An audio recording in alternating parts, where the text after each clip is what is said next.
Bonjour ou bonsoir à vous tous et selon l'endroit du monde d'où vous nous regardez, c'est le Monde en 7 ce samedi. Voici les sujets dont on fera le point. On va parler de la Côte d'Ivoire, la présidentielle, Alassane Ouattara qui fait durer le suspense. Nous évoquerons aussi au niveau du Cameroun l'affaire Martinez-Zogo, le nom de ce journaliste qui a été assassiné il y a 2 ans. L'enquête est toujours au point mort. Au niveau de la Centrafrique, le président Faustin Archange Touadéra est du côté de la Russie où il vante les performances de l'armée russe. Et puis au Togo, on va parler, une fois n'est pas coutume, de 2 sujets sur le Togo. On évoquera donc l'arrestation d'un activiste et puis les mots ou bien le propos du ministre des Affaires étrangères, le Togo, qui n'exclut pas de rejoindre l'Alliance des États du Sahel. 2 invités sont sur le plateau avec moi pour faire le débat. Georges Hérault. Bonsoir Georges. Bonsoir Samuel, bonsoir à mon cher frère SG et Ouro, et bonsoir à toutes, bonsoir à tous. Je saisis l'occasion pour souhaiter une excellente et merveilleuse année à toutes les Togolaises et à tous les Togolais, résidents ou non, sans oublier ces Togolais-là qui laissent leur maison, leur famille, pour nous protéger, assurer notre sécurité. Je voudrais parler des forces de défense et de sécurité à tous les étrangers sur notre sol. Bonne année à tous. Merci, bonne année à vous également. Vous êtes acteur politique, vice-président donc du Cercle des leaders émergents. Et face à vous, Ashraf Ouro-Sama. Ashraf Ouro-Sama est directeur du Centre de recherche des études politiques internationales et administratives, en abrégé CREPIA. Ashraf, bonsoir. Bonsoir, monsieur Samuel, bonsoir à ma chère aînée. Et je suis extrêmement ravi de vous retrouver. Ça fait un bout de temps que je suis revenu dans votre émission. Je suis extrêmement ravi d'être là. J'espère vivement qu'on aura un débat enrichissant au bénéfice de nos concitoyens. Naturellement, heureuse année à vous. Merci. La Côte d'Ivoire, c'est notre premier sujet. Le président Alassane Ouattara sera-t-il candidat à la présidentielle du 25 octobre prochain? Le 9 janvier dernier, lors des traditionnels échanges de vœux de nouvel an avec les corps diplomatiques auxquels assistaient plusieurs médias, le président ivoirien a affirmé qu'il n'avait pas encore pris sa décision, tout en précisant qu'il était en bonne santé et désirait de continuer à servir son pays avec les échanges de vœux informels entre diplomates. Après les échanges, donc, représentants des institutions, des ministres du gouvernement, le nonce apostolique, le monseigneur Rouelda Belz a pris la parole pour appeler à une élection apaisée le 25 octobre prochain. Ashraf Ouro-Sama, oui. Alassane Ouattara dit je n'ai pas encore pris ma décision, mais je suis en bonne santé et je suis désireux de continuer à servir mon pays. Est-ce qu'il souffle le chaud et le froid en même temps, le président ivoirien? Oui, effectivement, on peut dire qu'il souffle le chaud et le froid. On voit très bien qu'il est indécis et qu'il a du mal à se prononcer de manière définitive. Mais ce qu'il faut savoir, je crois que c'est une stratégie qui est mise en place. Je crois qu'il y a une volonté manifeste de se représenter, ça je ne le dis pas. Mais également, je crois que le président ivoirien essaie également d'étudier l'univers politique. C'est-à-dire, est-ce qu'il peut y avoir des successeurs potentiels capables de le succéder? Parce que il y a la peur de faire perdre également son parti.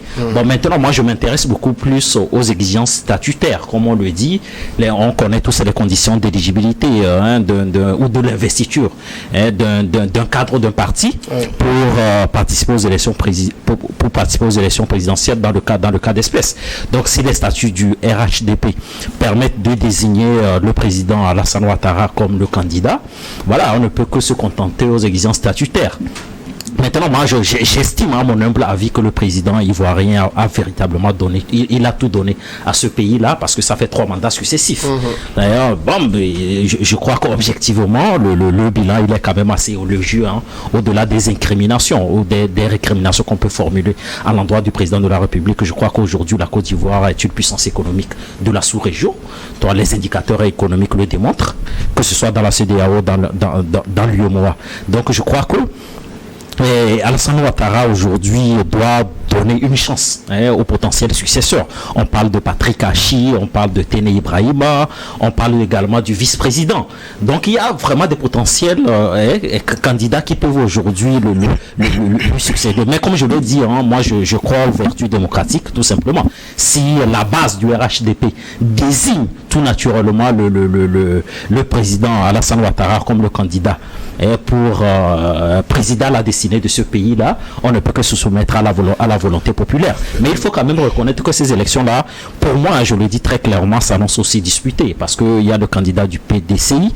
Pour l'instant, il y a une forte probabilité que le mania de la finance, je veux parler le nom m'échappe déjà. Le nom m'échappe également, mais continuons, ça va revenir. Lui, il sera candidat, il sera candidat.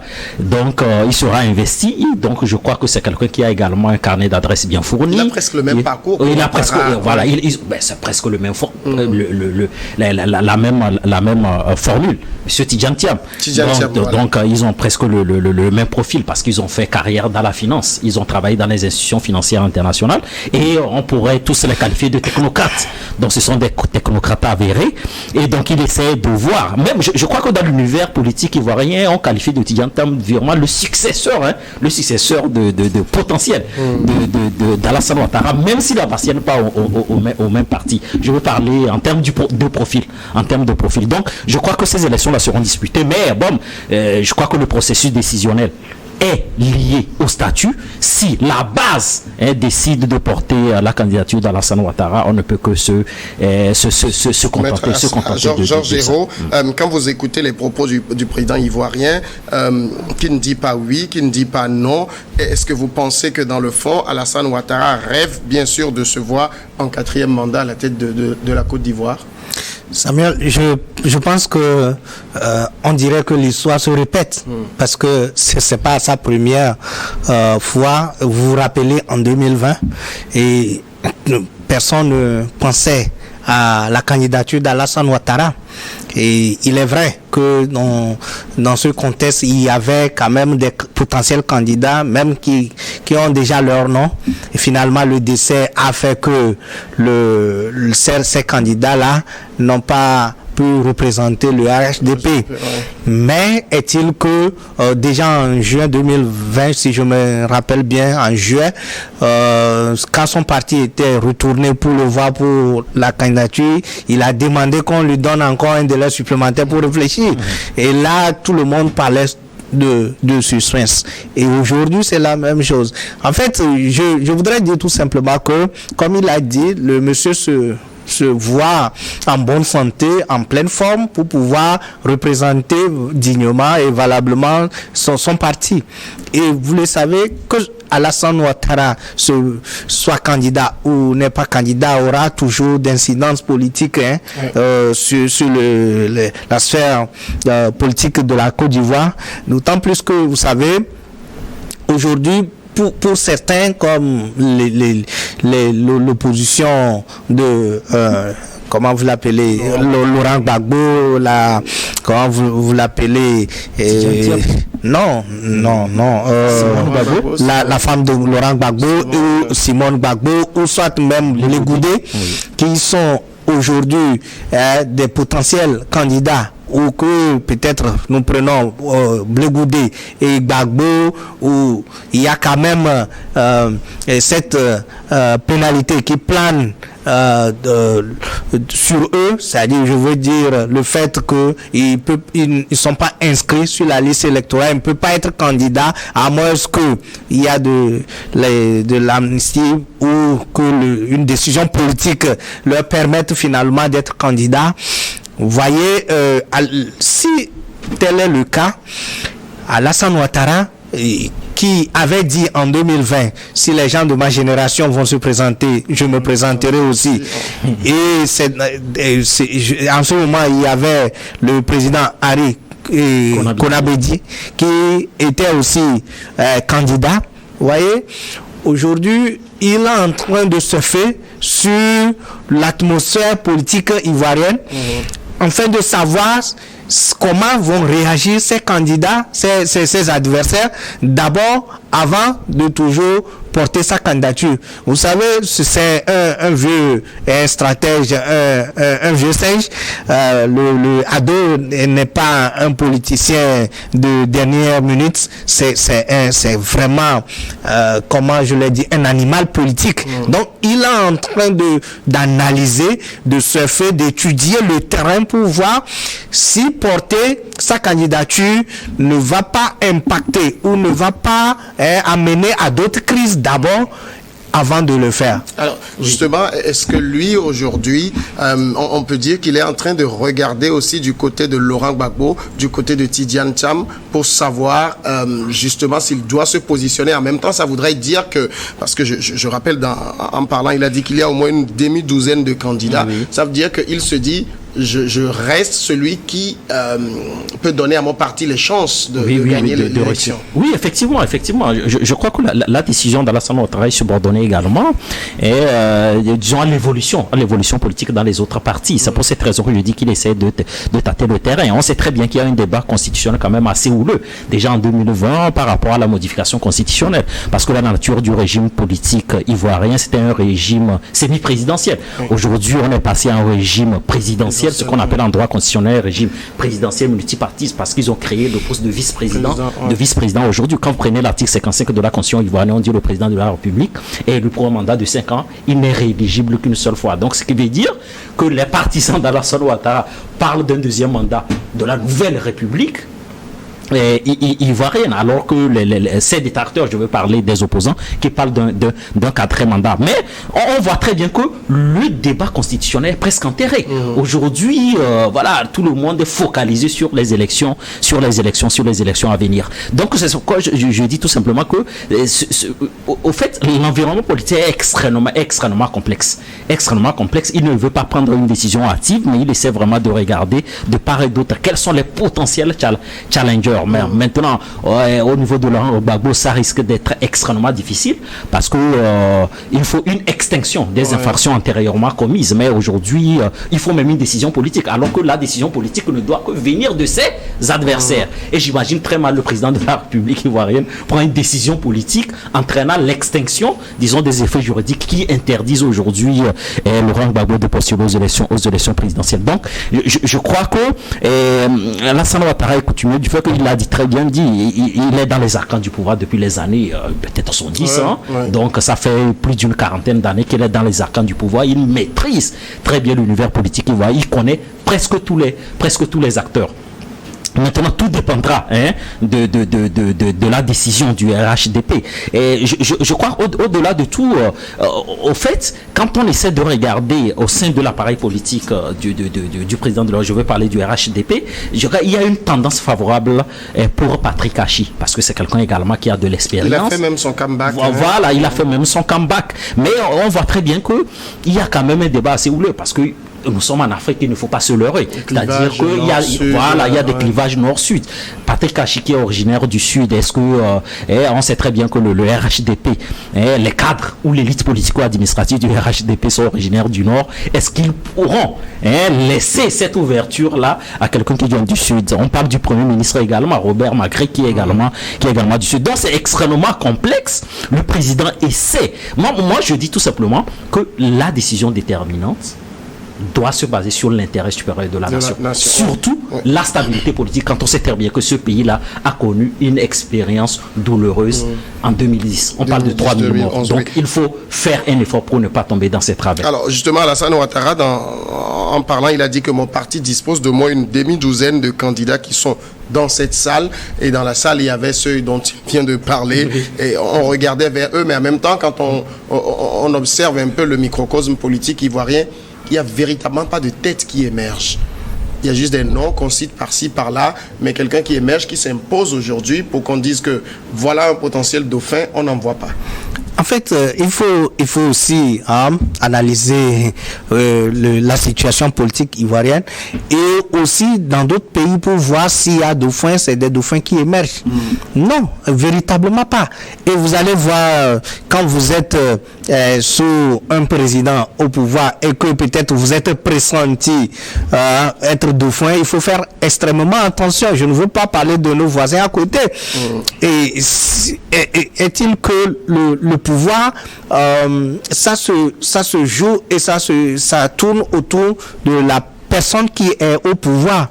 Et donc, je ne peux pas parler d'émergence, d'autant plus qu'il est toujours au pouvoir. Et donc, ceux qui sont avec lui doivent savoir l'ambition de leur leader. Est-ce que véritablement... Ce parti déjà avait annoncé que c'est lui le candidat naturel. Oui, et donc pourquoi émerger? Classé pour son affaire classée. Donc il n'y a plus à émerger parce que vous voulez émerger. Le suspense oui. qu'il entretient. En fait, le suspense, c'est nous ici qui parlons de suspense. C'est parce que nous ne sommes pas au cœur de ceux qui prennent les décisions, au cœur de là où on prend les décisions, que nous parlons de suspense. Je vous dis qu'en 2020, les gens ont parlé de suspense, mais finalement, le monsieur, il est candidat. Aujourd'hui, on parle de suspense. Le monsieur dit, je suis en bonne santé. Et donc, 83 ans, tout de même. à 83, ça, il est en bonne santé selon lui. Et donc, on ne va plus revenir sur le fait que quelqu'un va émerger aujourd'hui. C'est de voir si au niveau des candidats, parce que vous savez, la crise politique ivoirienne fait que Alassane Ouattara devient très méfiant. Parce que Gbagbo peut facilement se rallier à d'autres partis, à Thiam par exemple, ou bien ils peuvent s'attendre sur un candidat, une candidature unique. Et là, comment faire pour les battre aussi? Il doit savoir. Donc aujourd'hui, il faut vraiment cultiver le flou pour mettre les adversaires dans le désarroi. Donc aujourd'hui, pour son parti, ça c'est classé. On ne peut plus parler d'émergence parce que le candidat est là. Mais maintenant, pour ce qui concerne sa stratégie, c'est de comprendre et de savoir comment faire pour battre ses adversaires. Non, moi je crois que c'est une problématique qui m'a toujours irrité l'esprit. C'est-à-dire quand on parle de candidat naturel, moi franchement c'est une expression que je désapprouve totalement. Je crois que dans nos partis, nous devons faire un effort d'évoluer vers les investitures. C'est-à-dire que vous êtes président de la République, vous êtes président en exercice, mais vous n'êtes pas le candidat naturel. Il y a également des cadres du parti qui aspirent également à la matière supérieure. Normalement, vous devez compétir. Vous avez le président de la République, certes, qui incarne la prééminence institutionnelle et qui crispe toutes les passions possibles.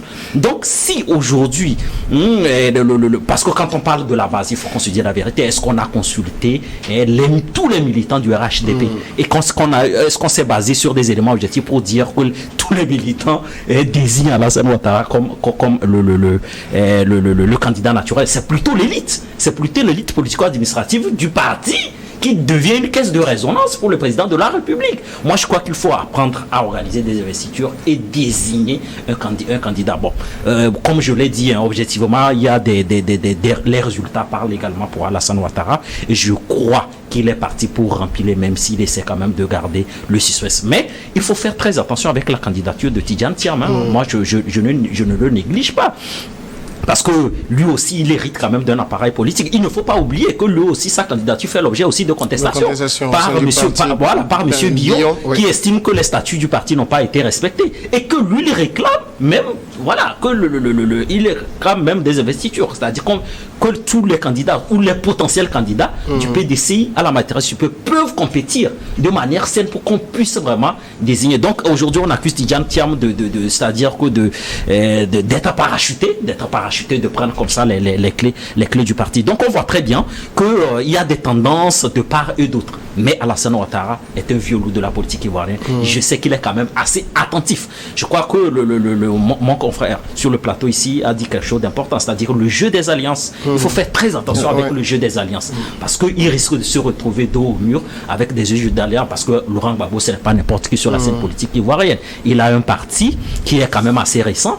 On voit très bien que comment il s'appelle, celui qui a hérité du parti Pascal Affi-N'Guessan. On voit très bien que Pascal Affi-N'Guessan a hérité du parti de Laurent Gbagbo, mais je suis désolé, c'est une coquille vide sur l'échiquier politique ivoirien. Donc on voit très bien que Laurent Gbagbo pèse. Donc Alassane Ouattara essaie de faire très attention avec le jeu des alliances parce que ça risque d'être rédhibitoire pour lui. En même temps, pour le président Alassane Ouattara, est-ce que ce suspense ne risque pas à long terme de lui être préjudiciable dans la mesure où la Côte d'Ivoire vote en octobre et attendre très longtemps pour annoncer ses intentions, est-ce que ça ne risque pas de lui porter préjudice? Samuel, on dit qu'on ne change pas l'équipe qui gagne, c'est de même qu'on ne change pas la stratégie qui gagne.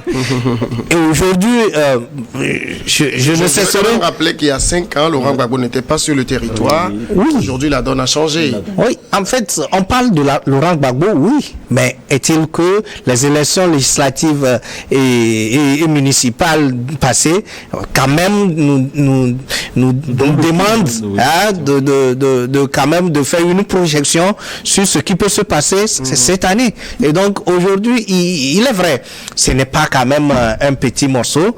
Il est aussi vrai, et les Blé Goudé n'étaient pas là. Et il est aussi vrai que Simone Gbagbo n'avait pas ambitionné faire un certain nombre de pas.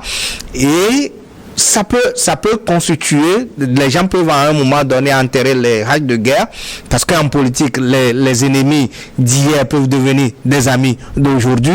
Et donc, c'est pour cela que il oblige, ou bien il urge que Alassane Ouattara puisse quand même bien analyser et c'est pas. Donc, aujourd'hui, quand Alassane Ouattara va annoncer directement sa candidature, vous savez, c'est que ce qui va suivre, c'est que Laurent Gbagbo, Blé Goudé, tout ça là vont annoncer. Et le débat constitutionnel qui a été enterré depuis va ressurgir parce que les gens ont intérêt ça pour que, si tel est le cas que Alassane Ouattara se présente, pour qu'il nous fasse aussi que nous puissions nous présenter. Et donc, c'est qu'à la dernière minute, quand Alassane Ouattara va se présenter, il va être difficile de revenir en arrière. Si les gens vont continuer le débat constitutionnel, comme on le dit, le train des élections va être lancé, et quitte à vous de vous ranger pour être candidat, ou bien ne pas ranger pour perdre les élections. Et donc, c'est une stratégie bien huilée pour fragiliser l'opposition, les adversaires. Et c'est normal. Donc aujourd'hui, les gens, tout le monde guette la candidature d'Alassane Ouattara pour pouvoir dire ou bien poser leur candidature. Donc il est aussi vrai, comme nous le disons ici, le vieux, il s'y connaît, il connaît les autres, il sait automatiquement que ce n'est même pas encore le temps, parce que c'est en octobre, l'investiture va se faire probablement dans les mois de juillet ou d'août. Donc, il a assez de temps pour fragiliser. En politique, ça va très vite. Oui, ça va très vite, sauf que la base est déjà là. Ce n'est pas le fait qu'Alassane Ouattara se présente même en septembre comme candidat que les gens, on va dire que il n'a pas sa base. Il a déjà sa base bien constituée. Et dernière question sur le sujet, il a quand même tenu à rassurer que l'élection sera transparente, démocratique et paisible. Oui, non, c'est un gage de confiance. C'est le même discours qu'on tient très souvent. Et le plus grand problème qu'on a, surtout en Afrique, c'est d'être jugé parti à la fois. C'est-à-dire que vous avez une classe politique dirigeante qui organise les élections et qui a presque les clés des institutions. Donc, c'est extrêmement difficile de perdre ces élections-là. Je crois que c'est la particularité de presque toutes les classes politiques dirigeantes en Afrique. Donc, oui, certes, c'est toujours bien de donner des gages de confiance aux Ivoiriens, parce qu'ils ont connu quand même une expérience douloureuse tout récemment. En 2010, on a parlé de 3000 morts. En 2000, il suffit tout simplement de revisiter l'histoire politique ivoirienne pour voir que c'est un pays vraiment qui a été meurtri par la politique. Donc, oui, c'est bien, mais moi je dis tout simplement que toutes les institutions de la République ivoirienne doivent jouer leur partition, tout simplement. Comme nous devons tous avoir le sens aigu de l'intérêt général. Quand on est animé par le sens aigu de l'intérêt général, qu'est-ce qu'on fait? On doit militer pour des élections transparentes, tout simplement. Et donc, il y a une offre programmatique qui sera faite par les candidats. On verra quelle est l'offre politique qui va susciter l'adhésion populaire des Ivoiriens, tout simplement. Deuxième sujet, nous passons du côté du Cameroun maintenant. On va évoquer l'affaire Martinez-Zogo. Le 17 janvier 2023, le présentateur vedette d'une quotidienne de radio très écoutée à Yaoundé quitte le travail en fin de journée pour rentrer chez lui, mais il est enlevé devant un poste de gendarmerie de la capitale. Son corps nu et supplicié est retrouvé le 22 janvier de la même année sur un terrain à l'extérieur de la ville. Dans son émission sur Amplitude FM, Martinez Zogo dénonçait la petite et la grande corruption. Il invectivait les puissants sans jamais s'en prendre au président Paul Biya. 2 ans après, son corps est toujours à la morgue. 17 accusés ou 17 personnes se retrouvent devant la justice militaire. Mais le procès est encore à des questions de procédure. Et la famille, aujourd'hui, parle d'une attente douloureuse et d'un sentiment d'impuissance. Georges Hérault, vous rappelez cette affaire qui avait secoué l'opinion camerounaise et même au-delà africaine. On a un journaliste qui se fait enlever, et le lieu même de l'enlèvement questionne, devant un poste de gendarmerie, alors qu'il devait y avoir des militaires en faction, qui se fait enlever là-bas. Et son corps est retrouvé quelques jours après. Est-ce que vous comprenez que dans le Cameroun de Paul Biya aujourd'hui, on ait du mal à avancer sur une affaire aussi grave? En fait, aujourd'hui, c'est ça, c'est plusieurs interrogations à la fois, hein, parce que aujourd'hui, quand on parle de l'enlèvement devant un poste de gendarmerie, la gendarmerie qui est censée protéger les citoyens contre les agressions et tout autre, véritablement, et qui forcément doit à un moment donné être quand même cet acteur d'investigation, puisque nous parlons de l'enquête qui est au point mort. Je pense que il y a lieu d'interroger cette liberté cette liberté de presse au niveau du Cameroun, qui aujourd'hui pas sans commentaire, puisque le Cameroun suscite la curiosité de tout le monde. Vous savez, quand vous avez présenté Zongo, quelqu'un qui critique le pouvoir, mais qui n'a jamais critiqué Paul Biya, et alors que Paul Biya, c'est le système, c'est au cœur du système. Mais c'est dit que l'ambiguïté, c'est que aujourd'hui, Paul Biya, avec son âge, qui véritablement personne ne comprend réellement si c'est Paul Biya qui dirige le Cameroun ou bien c'est qui dirige véritablement le Cameroun. On ne peut pas se mettre dans cette enquête-là pendant 2 ans et on ne situe même pas la famille sur comment est-ce que, ou bien qui est venu enlever leur fils et comment est-ce que le corps s'est retrouvé à la morgue, qui a été à l'origine. On nous parle seulement de 17 personnes qui ont été inculpées et on ne comprend pas. C'est tellement difficile de se prononcer sur ce dossier, d'autant plus que on dira tout simplement que parmi ceux qui sont en train de faire ces investigations-là, il doit y avoir forcément des gens qui torpillent. Il doit y avoir forcément des gens qui ne veulent pas qu'on révèle exactement pendant 2 ans. Et donc, je me dis tout simplement que ça fait révéler ce qui se fait dans nos pays où les gens se permettent d'enlever un certain nombre de citoyens ou qui les tuent ou les torpillent, et que derrière tout ça là, on ne sait pas réellement qui sont ces réseaux-là. On l'avait vu ici avec le journaliste ou bien l'activiste béninois qui a été enlevé, et là l'autorité béninoise, ils disent qu'ils n'ont pas, ils ne connaissent pas, ou bien ils ne sont pas de ceux qui ont commandité cet enlèvement-là. Donc vous voyez, dans nos États, il doit y avoir d'autres personnes qui enlèvent et que l'État, ou bien la sécurité qui est censée nous protéger, ne peut même pas les déceler. C'est difficile. Ça veut dire que dans nos pays, ou bien dans ces pays-là, personne n'est en sécurité, D'accord. personne n'est à l'abri. Ashraf, vous êtes juriste et donc c'est une affaire qui peut vous intéresser, mais on sait que la justice, on l'appelle aussi la vieille dame, mais cette lenteur-là, même les vieilles dames vont plus vite que ça. Oui, mais effectivement, mais c'est une lenteur qui ne se justifie pas. On sait très bien que c'est une affaire qui a vraiment suscité, disons, qui a choqué les sensibilités, pour commencer, et qui a vraiment suscité, qui a suscité l'engouement médiatique.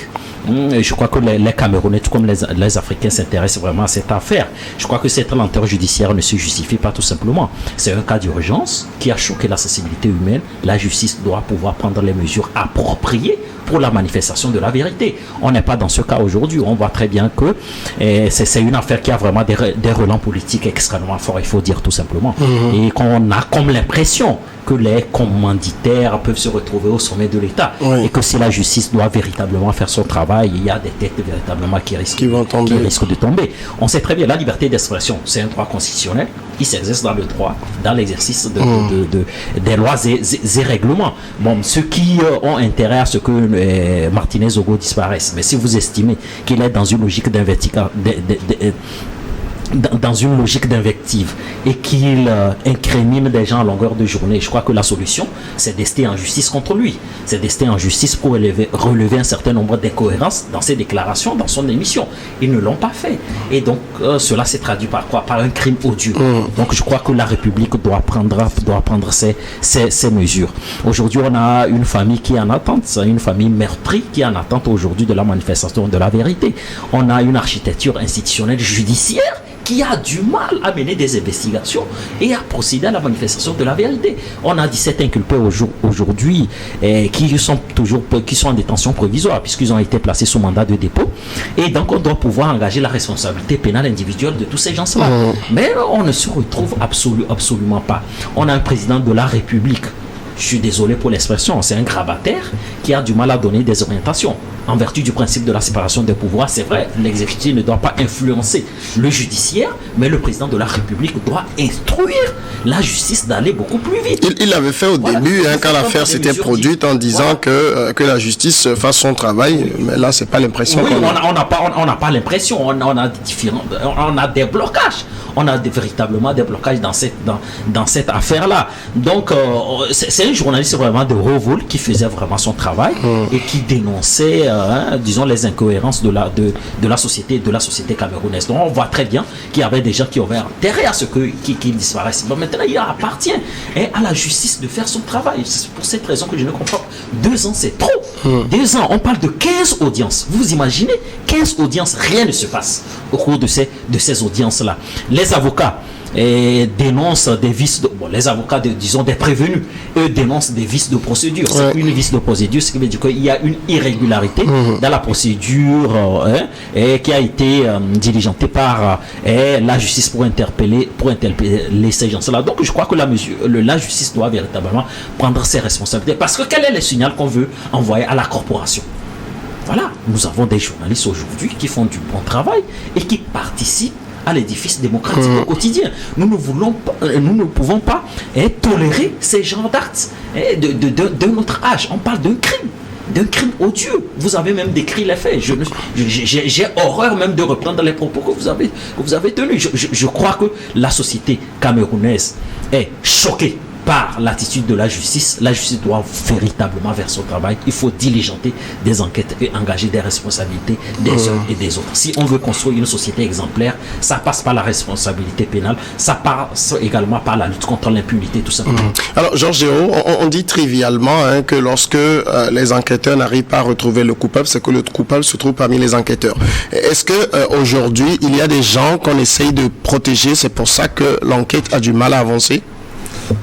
C'est difficile de le dire ainsi, mais à voir ce qui se passe pendant 2 ans, on peut insinuer et dire que c'est parce qu'il y a un certain nombre de mains, ou bien que la peur de faire tomber certaines têtes ralentisse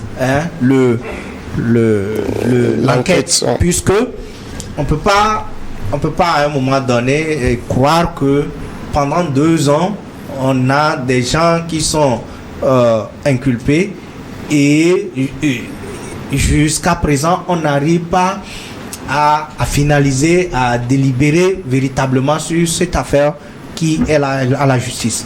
Aussi, on ne peut pas comprendre que le chef de l'État a donné instruction pour que l'affaire aille vite, pour que les coupables soient punis et que jusqu'alors, on tarde. Et c'est en cela que peut-être, on dira que au niveau de ceux qui font l'enquête, il y a sûrement des gens qui donnent des contre-instructions pour que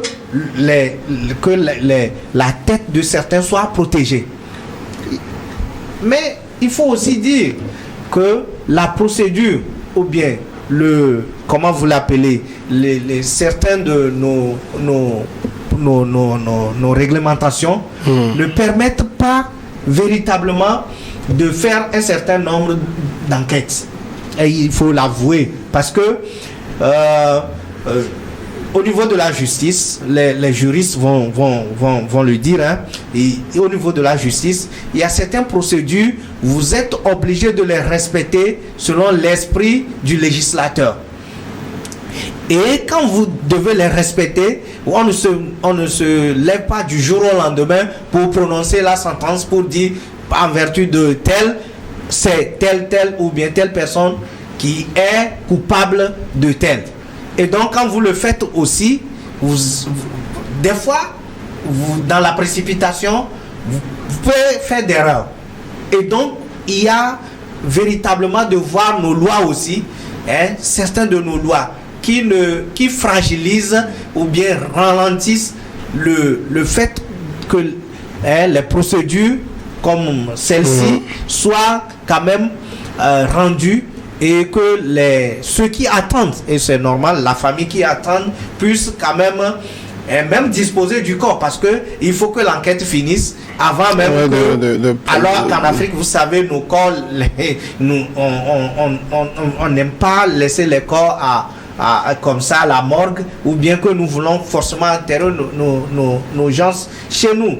Donc aujourd'hui, conclure est un peu active pour dire que c'est véritablement, c'est parce que comme ça ralentisse, ceux qui ont commis le meurtre ou ceux qui ont commandité sont aux côtés de ceux qui font l'enquête, ou dire aussi les dédouaner pour dire mais ils ne sont pas au niveau de l'enquête. Donc vous voyez la complexité de la conclusion que je pourrais donner sur ce plateau. Est-ce que... Oui, allez-y. Non, je crois que... Bon, je vais quand même être assez prudent. Je crois que mon cher René ne cherche pas des circonstances atténuantes à la justice camerounaise, parce que quand on parle de l'arsenal juridique, qui est quand même assez complexe, qu'on a du mal. Non, je crois que, comme je l'ai dit, hein, c'est un procès vraiment qui a des relents politiques quand même extrêmement forts. Il faut le dire très, très clairement, parce que dans des affaires de cette nature, lorsqu'il y a une infraction, parce que dans la classification tripartie des infractions, les crimes sont les infractions les plus graves. Les crimes sont les infractions. Donc ici, la compétence juridictionnelle revient à la justice militaire et non à la cour d'assises. On n'est pas dans le cadre des juridictions de droit commun. Et donc, qu'est-ce que le juge? Il y a quand même un juge d'instruction capable de mener des investigations. On ne peut pas nous dire aujourd'hui que la République camerounaise n'a pas donné des moyens au juge d'instruction de mener des investigations afin de traduire les auteurs devant la justice. Donc, où est-ce qu'on a raté le coche? C'est ça, c'est la question qu'on se pose. Où est-ce qu'on a raté le coche? Donc, je crois qu'il y a quand même des éléments assez probants pour engager la responsabilité pénale. Mais comme c'est une affaire qui a des relents politiques, on voit très bien qu'il y a des blocages. Mais au-delà de tout, je crois que la justice camerounaise doit faire preuve de hauteur pour aller très vite. Parce que, quoi qu'on le dise, hein, dans l'opinion publique, monsieur, le défunt, il est quand même très aimé. Il est quand même très aimé. Et donc cette affaire-là également a créé une sorte de psychose généralisée. Vous avez aujourd'hui des journalistes qui font dans l'autocensure. Parce que si vous avez votre confrère qui a subi un crime odieux, à un moment donné, c'est-à-dire inconsciemment, vous vous abstenez de dire certaines choses, d'évoquer certaines affaires. D'évoquer certaines affaires. Ouais. Et on sait très bien que la presse où la communication joue un rôle important dans l'édifice démocratique de nos pays. Donc il faut aller très vite. La justice doit faire un effort de ne pas se décrédibiliser aux yeux de l'opinion publique. Parce que quel est le signal qu'on envoie au Cameroun? Est-ce qu'il veut dire qu'un Camerounais aujourd'hui peut disparaître dans la nature et que les autorités publiques sont dans l'incapacité de nous donner une réponse fiable à nos concitoyens? Et donc c'est totalement anormal. Or, constitutionnellement, qu'est-ce qu'on dit? L'État doit assurer la sécurité des biens et des personnes. S'il y a un citoyen qui disparaît, c'est que l'État a la responsabilité de situer les responsabilités, si je peux m'exprimer ainsi. Donc au Cameroun, c'est le même cas. Je crois que la justice camerounaise doit prendre ses responsabilités. Ouais. Non, Samuel, quand je parle, il parle de moyens et c'est un peu qui n'a pas compris. En fait, on a eu des cas aux États-Unis, en France, où on a inculpé des gens à des peines et ce n'est que 25 ans on s'était rendu, on s'était trompé. Et donc, c'est ce que je dis. Donc, on ne peut pas, sous